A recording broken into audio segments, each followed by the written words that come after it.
Hi everybody, I hope you're all doing well. Thanks for tuning in to one more episode of the Blues from the Studio. I just wanted to do a quick rig rundown of what I'm currently using. I'm gonna start from guitar to amp, so let's go, shouldn't take long. Alright, so starting from my guitar, it's a Gibson Les Paul Standard, model 2022 Standard 60s. Give you a closer look. So that's the headstock. As a good Les Paul owner, I swapped the plastics, so the truss rod cover is actually from Historic Makeovers.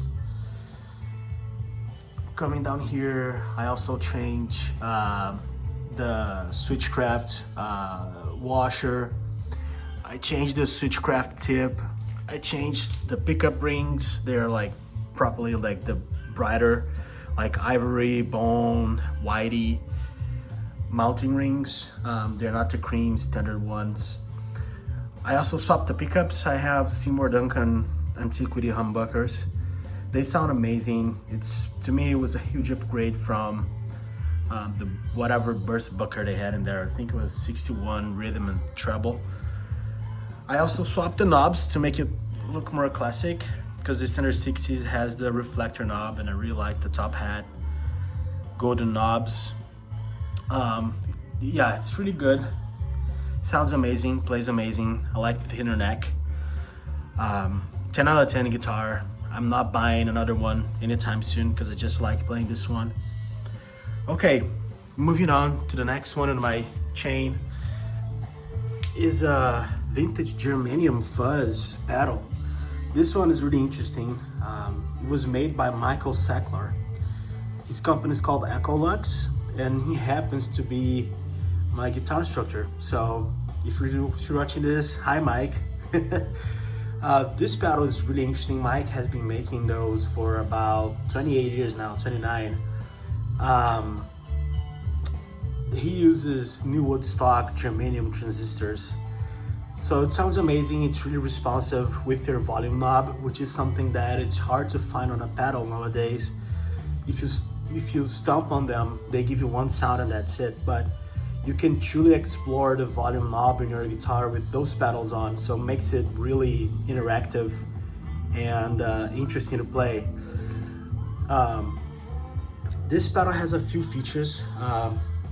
If you pull it, it adds a octave note, so it kind of turns into an octave fuzz, I guess. I'm sorry, my ignorance in this. I just didn't read all the manuals. I just play around with it. If you pull this knob, changes the bias, it adds a boost and adds more gain.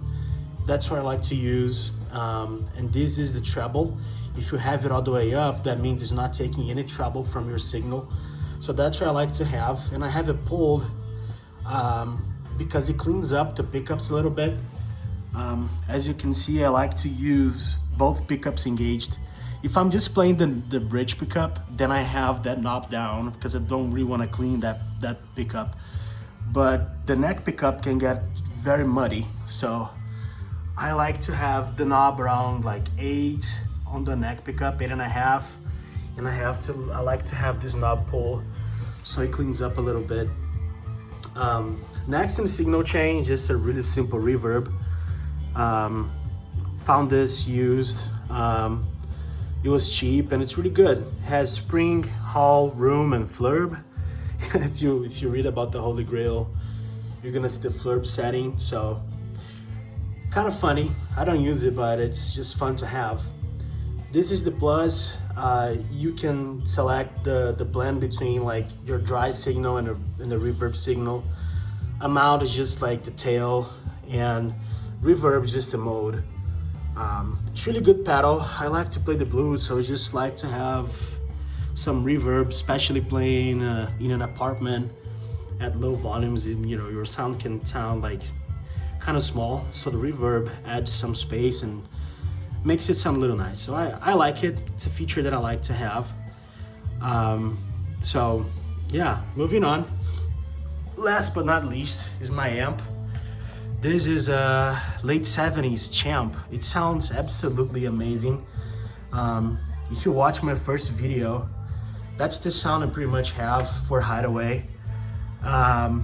This is the sound that you're likely to hear across my videos. If I change, I'm gonna make another of those videos, but that's gonna be pretty much it.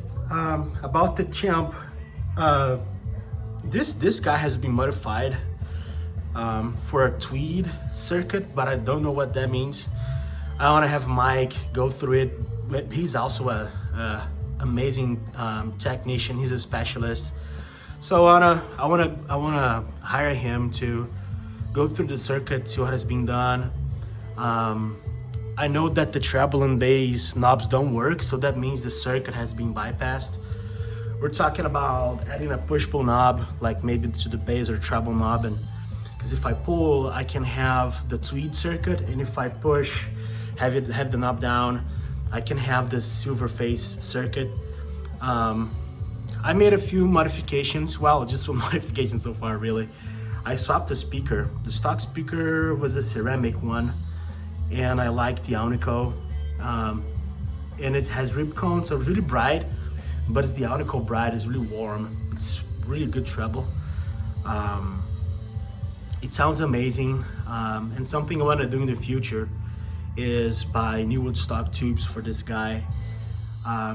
But it's quite expensive. I think a set is like $300, so I'm just saving up. Well, that's it. Thank you so much for watching this. My next video, I'm gonna do my performance of Born Under a Bad Sign, the cream version. So stay tuned. Thank you so much and have a good one.